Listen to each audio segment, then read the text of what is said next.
Selamat pagi anak-anak. Kita akan belajar firman Tuhan melalui buku renungan pagi anak, Identitas. Hari ini tanggal 21 Mei, judul renungan kita, Kate Lindsay, mahasiswa medis. Mari kita awali dengan doa. Bapa di surga, kami akan belajar firman Tuhan. Tolong kami supaya kami dapat memahami firman Tuhan. Dalam nama Tuhan Yesus kami berdoa. Amin.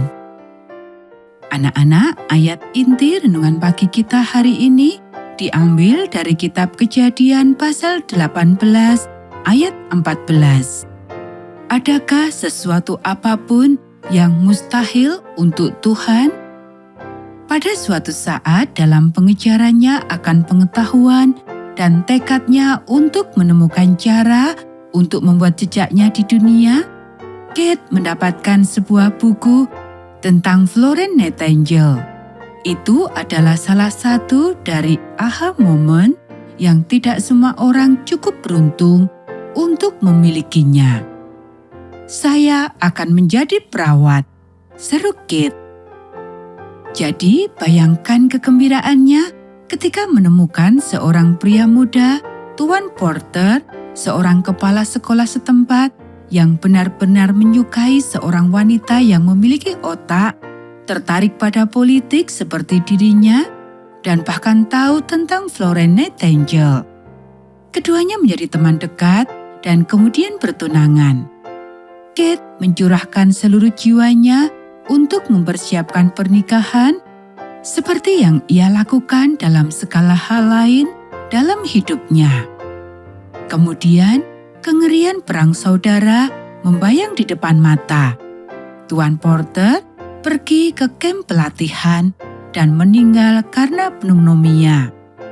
Kate merasa hancur. Tidak ada yang tersisa baginya selain mengabdikan hidupnya untuk keperawatan. Tidak hanya untuk menjadi perawat, tetapi juga meningkatkan kondisi keperawatan di negara ini.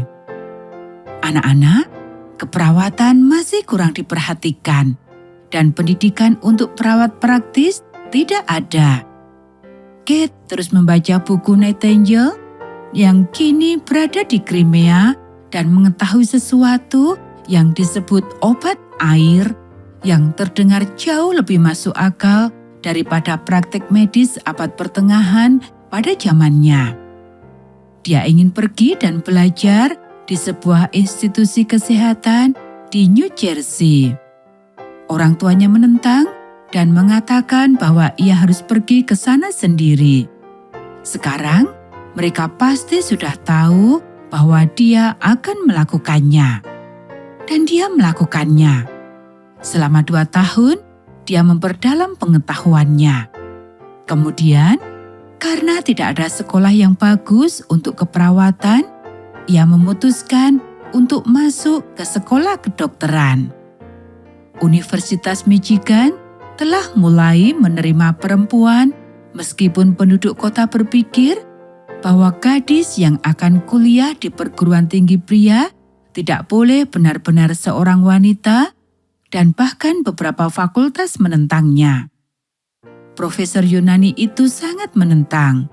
Dia membuat ujian masuk sekeras mungkin untuk mencegah mereka keluar.